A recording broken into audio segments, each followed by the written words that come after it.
ครับวันนี้เราจะมาฝึกเขียนภาษาปริวัติล้านนานะครับในการที่จะเอาไปใช้ในการประกวดข้าวกะโหลงนะครับในงานไหว้สาพญาพรหมนะครับวันที่12เมษาของทุกๆปีนะครับที่หน้าวัดสวนดอกเชียงใหม่นะครับจะมีการประกวดข้าวกะโหลงนะครับเราจะมีข้อกำหนดว่าจะต้องเขียนอ่าภาษาข้าวนั่นจะต้องเขียนภาษาปริวัติแบบที่3นะครับตามสำเนียงกำอู้นะครับในเขียนข้าวกะโหลงจะต้องมีเขียนด้วยภาษาละนาโดยนะครับปริวัติแบบที่2โดยนะครับปริวัติแบบที่3โดยนะครับเพราะนั้นท่านที่จะไปเขียนข้าวกะโหลงประกวดนะครับท่านจะต้องมาศึกษาคือดีนะครับเรามาเริ่มเลยนะครับเอาภาษาละนาก่อนนะครับกบไก่ปากงูหนูไก่บอกไม้จิ้นเน่าไก่ดังแมวเอามาปริวัติเลยนะครับปริวัติเนี่ยครับปริวัติแบบที่สองนะครับเราจะอู้ถึงปริวัติแบบที่สองนะครับตามข้อกำหนดในข้อตกลงการปริวัติภาษาธรรมละนาปี28นะครับสภาวัฒนธรรมมชเปิ้นได้เปิ้นได้ตกลงกันไว้นะครับเปิ้นไว้ตกลงกันไว้เฮาก็เอามาเป็นกฎเกณฑ์นะครับกบนะครับแบบที่สองนะครับก็คือการเทียบเอาภาษาไทยเนี่ยนะครับยืมเอาภาษาไทยนะครับมาเทียบเพื่อเป็นอักษรละนาเนี่ยนะครับแล้วประกอบคำขึ้นมากับแบบภาษาไทยนั่นนะครับแต่เวลาอ่านนั่นคืออ่านแบบภาษาละนานะครับฮือใจลักเกณฑ์ของภาษาละนาอ่านทุกประการนะครับเอามาดูเลยนะครับกบนะครับตัวเนี้ยกบนะครับมีตัวกะนะครับมีไม้กงนะครับไม้กงแล้วก็มีตัวบะนะครับหางบะนะครับในการปริวัติภาษาละนาแบบที่หนึ่งนั้นนะครับแบบที่หนึ่งนะครับเปิ้นจะใจเปิ้นจะใจเปิ้นจะเอามาทุกอย่างนะครับเปิ้นจะเอามาทุกอย่างนะครับเอามาดูเลยนะครับในแบบที่หนึ่งนั้นนะครับเปิ้นจะเอาไอ้อ่า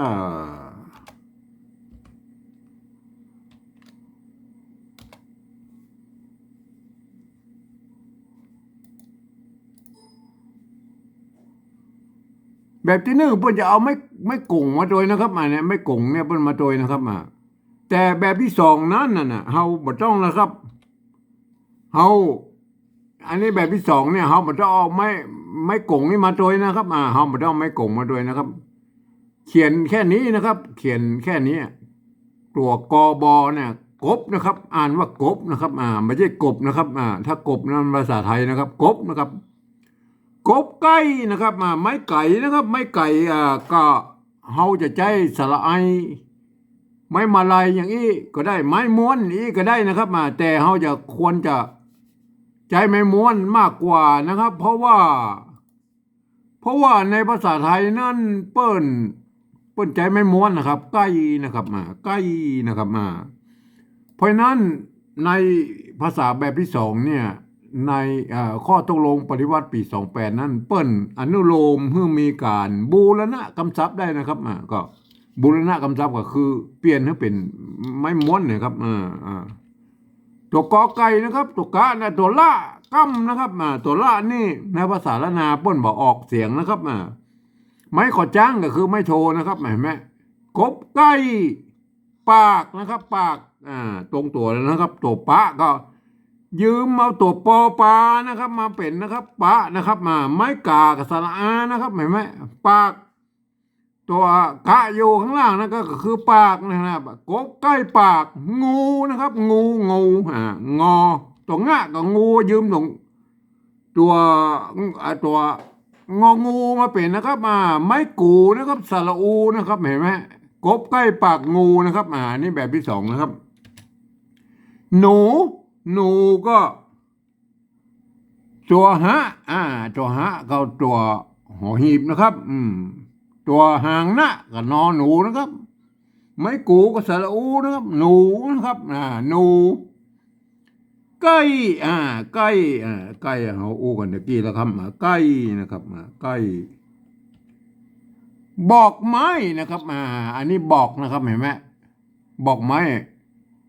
อ่าไม้ก่อนะครับสะกดด้วยจกกะนะครับจกกะเนี่ยเป็นเนื่องจากการเขียนบรรทัดมันยาวไปแล้วมันหมดบรรทัดแล้วเพื่อใช้ตัวไม้สั้นนี่ครับแทนตัวกะนะครับตัวสระอะเนี่ยไม้กะเนี่ยนะมันทำให้เสียงสั้นลงนะครับบอกนะครับบอกไม้บอกนะไม่ใช่บอกบอกมันยาวนะครับบอกมันยาวถ้าเขาใส่ตัวกะไปบอกไม้หนูใกล้บอกไม้บอกนะครับบอกบอกไม้นะครับไม้ก็ธรรมดานะครับไม้นะครับ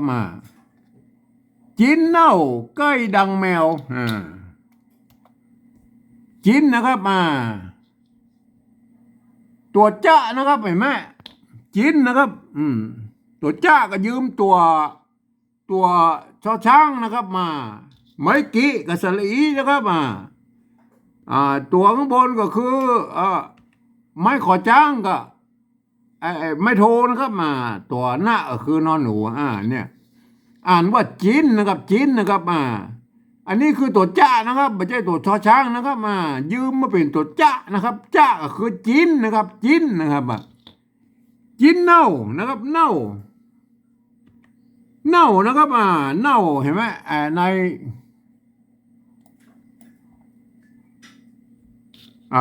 อันนี้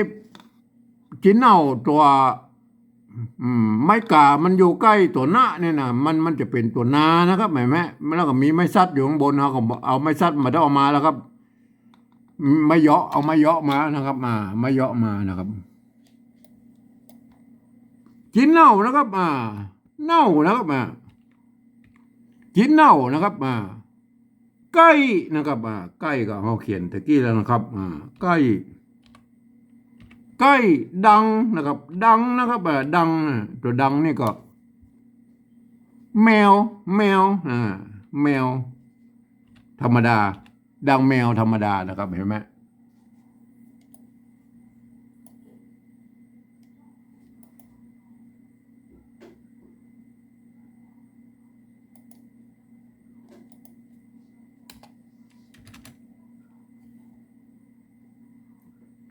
ครับ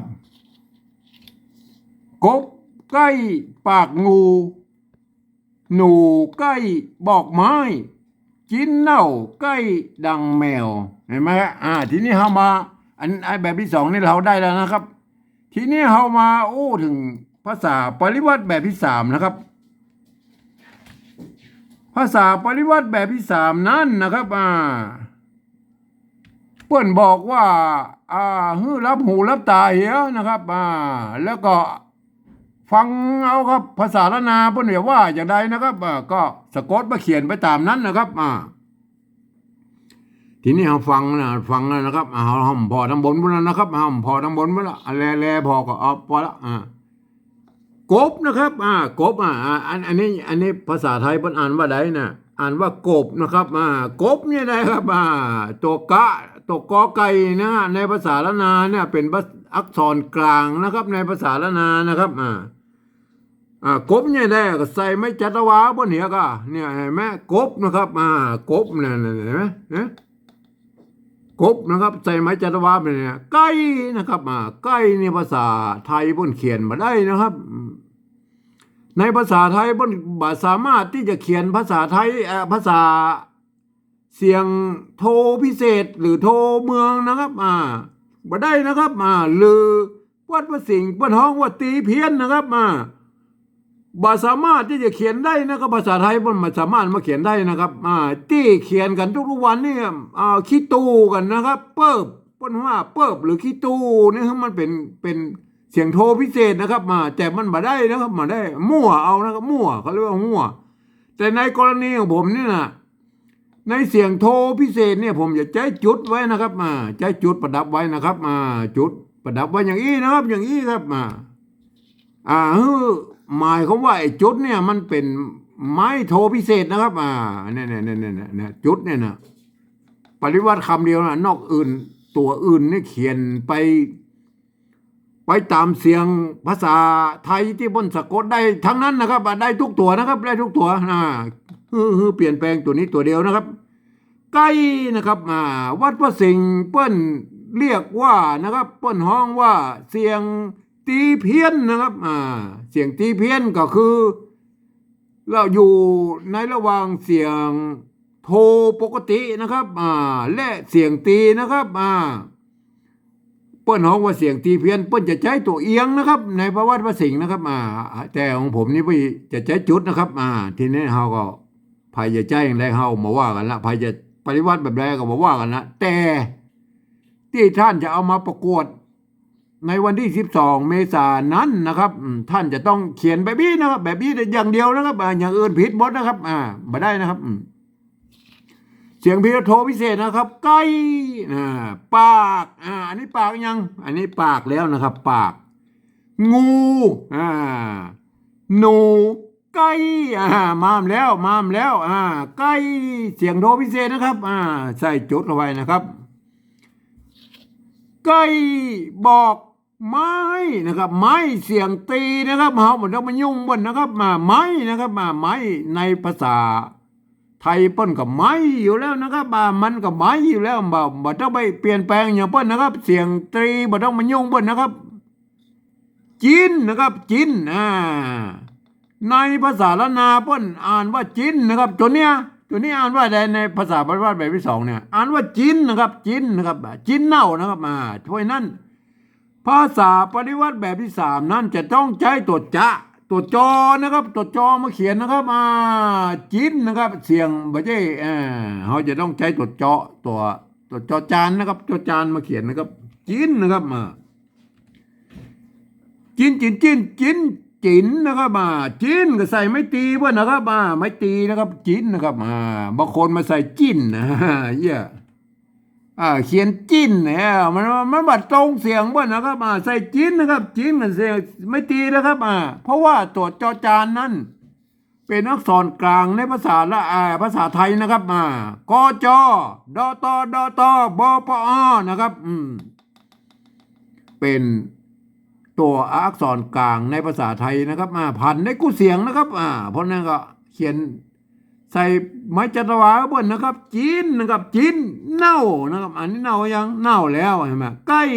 เสียงโทพิเศษมามแล้วนะครับเสียงโทพิเศษมามแล้วใส่จุดทุกคนเนี่ยนะครับใส่จุดทุกคนเนี่ยจีนเน่าใกล้ดังแมวเห็นไหมโอเคได้แล้วนะครับเห็นไหมเรามาอ่านเลยนะครับอ่านภาษาละนาก่อนนะครับอ่านภาษาละนากบใกล้ปากงูหนูใกล้บอกไม้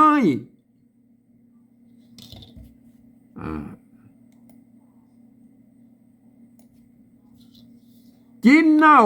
ใกล้ดังแมวเรามาอ่านภาษาปริวัติแบบที่2แล้วครับคือใจรักการภาษาละนาอ่านทุกประการนะครับอันนี้คือตัวกะนะครับอันนี้คือตัวบะนะครับอันนี้ไม่ไก่นะครับอันนี้ตัวปะนะครับต้องท่านต้องนึกแบ็กกลับไว้เป็นภาษาละนานะครับใจเส้นนะครับใจเส้นในการอ่านนะครับอ่านว่ากบไก่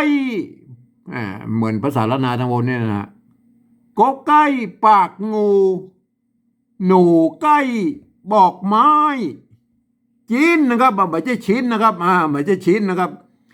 อ่านว่าจีนเน่าใกล้ดังแมวเห็นไหมอ่านไม่ใช่ชิ้นนะครับอ่านว่าจีนนะครับจีนเขามาอ่านภาษาปริวัติแบบที่3นะครับภาษาปริวัติแบบที่3นั่น เมื่อเขียนด้วยภาษาไทยนะครับเราก็จะต้องใช้หลักการภาษาไทยอ่านทุกประการนะครับยกเว้นตัวที่มีจุดประดับตั้งหลังนี่คืออ่านออกเสียงโทพิเศษนะครับ หรือโทเมืองหรือตีเพี้ยนนะตามวัดพระสิงห์ปนูนะครับเอามาอ่านเลยนะครับกบนะเห็นไหมอ่านว่ากบนะครับเห็นไหมมีมาจัตวาลอ่านว่ากบนะครับไก่ปากงูหนูไก่บอกไม้จีนเน่าไก่ดังแมวครับวันนี้ก็เอาแค่นี้ก่อนนะครับวันนี้นะครับ